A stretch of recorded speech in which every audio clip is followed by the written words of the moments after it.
There has continued to be a raging debate on what was going to happen with the Bethesda games after the purchase by Microsoft. A lot of people still believe that Bethesda games were going to come to other platforms like PlayStation 5 and Nintendo Switch. And a lot of people are truly holding on to the fact that Phil Spencer said he doesn't want to take games away from people. He wants people to play the games where they want to play them at. But in the latest interview by Kotaku, it looks like Phil Spencer is possibly out here crushing hopes and dreams when it comes to where you're going to be playing all of these Bethesda games in the next generation. And on top of that, Xbox has finally released the 30 optimized games that will be there day one with the purchase of your Xbox Series X. Let's talk about it.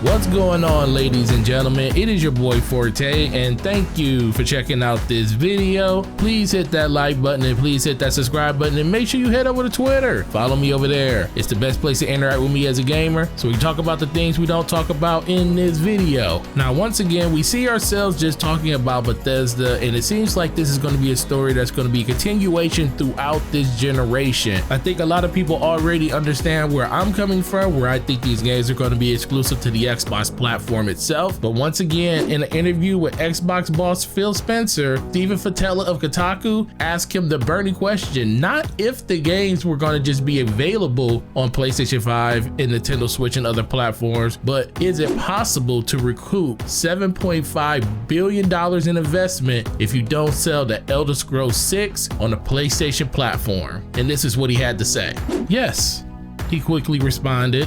Then he took a pause. I don't want to flip about that, he added. This deal was not done to take games away from another player base like that. Nowhere in the documentation that we put together was, how do we keep other players from playing these games? We want more people to be able to play games, not fewer to be able to play games. But I'll also say in the model, I'm just answering directly the question that you had. When I think about where people are going to be playing and the number of devices that we had, and we have xCloud, PC, and Game Pass, and our console base, I don't have to go ship those games on any other platform other than the platforms that we support in order to kind of make the deal work for us, whatever that means. Now, a lot of people are going to read that response in a few different ways. First of all, they're going to read it as, well, Xbox is clearly saying they don't need PlayStation or Nintendo to make this deal work for them to recoup the money. They feel like the money will come whenever it comes, but they don't have to send all of those games to a different platform to make the extra money up. The second thing you could take from that is the fact that Phil Spencer is just basically telling people that, hey, we understand that people want to have these games on other platforms.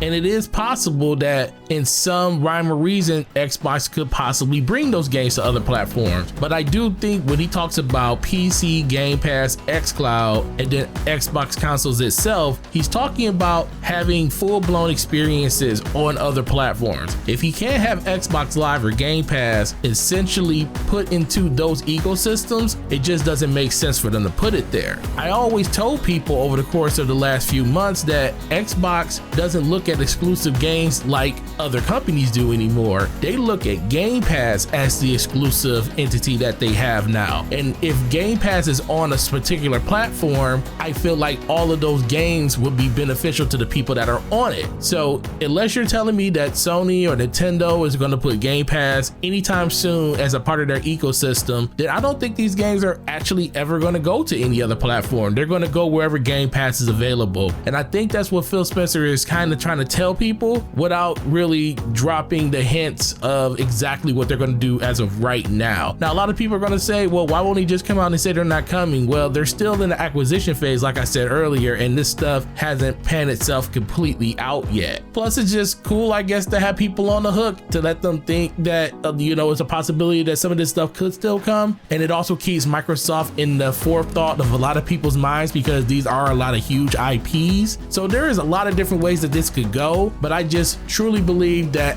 at a certain point, unless you can get Game Pass on your platform, then you're not going to get these games if it's not there, because Game Pass is the exclusive for Xbox going forward. And that's why $7.5 billion is hard to like say I'm going to spend that and then put these games somewhere else just so you can recoup the money a little bit faster. No, you really want to just build that service that you have in Game Pass and get as many people in that hopper as possible, and everything else will take care of itself. Now, with that being said, it always comes back to the games, and this is the list of the 30 games that you can play day one that's going to be either back and pat, smart delivery, Game Pass, etc, etc. Let's go through the list. Assassin's Creed Valhalla is going to be available through smart delivery. You're going to get optimized visuals with this game on day one. Same thing with Borderlands 3, Bright Memory 1.0, Cuisine Royale, smart delivery. You got Dead by Daylight through Xbox Game Pass Plus smart delivery. You got Devil May Cry 5 Special Edition. You got Dirt 5 through smart delivery. You got Enlisted. You got Evergate. You got The Falconeer through smart delivery.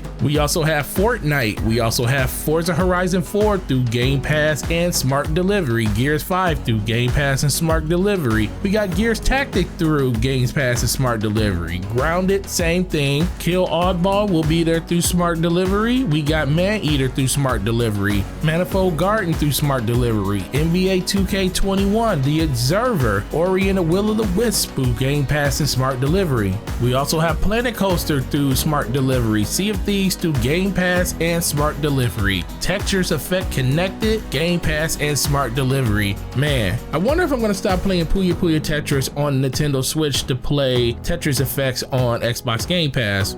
Have to really think about that one. The Tourist is gonna be available on Xbox Game Pass plus smart delivery. War Thunder through smart delivery. Warhammer Chaos Bane Slayer Edition, we have that available. We also have Watch Dogs Legion through smart delivery. WRC 9 FIA World Rally Championships through smart delivery. Yakuza Like a Dragon also through smart delivery, and yes, Your Grace available through smart delivery. So this is the list of games that you're going to be able to play day one through smart delivery. If it's not day one, I think it might be in the first couple of days, but as you can see from the list, it's not super stellar. There's really no first party games that are releasing day and date that are brand new outside of Gears Tactics, which was available months ago on PC Game Pass. So it is a little disheartening to know that Halo was the only thing they were truly banking on to be the system seller for this holiday. Now, don't get me wrong, Halo is an amazing property and it's one of my favorite Xbox franchises of all time. Actually, it is my favorite, but the fact that they put all of their eggs in that one basket is very, very telling when you look at this list of games that are coming out day one, because without Halo, it just looks like a list of games that's on a Steam list that you could just play whenever you want to play, that you probably already own, which a lot of these games I already do own. So it's not like you're gonna boot up your brand new system and buy a new game, because yes, you have Game Pass, but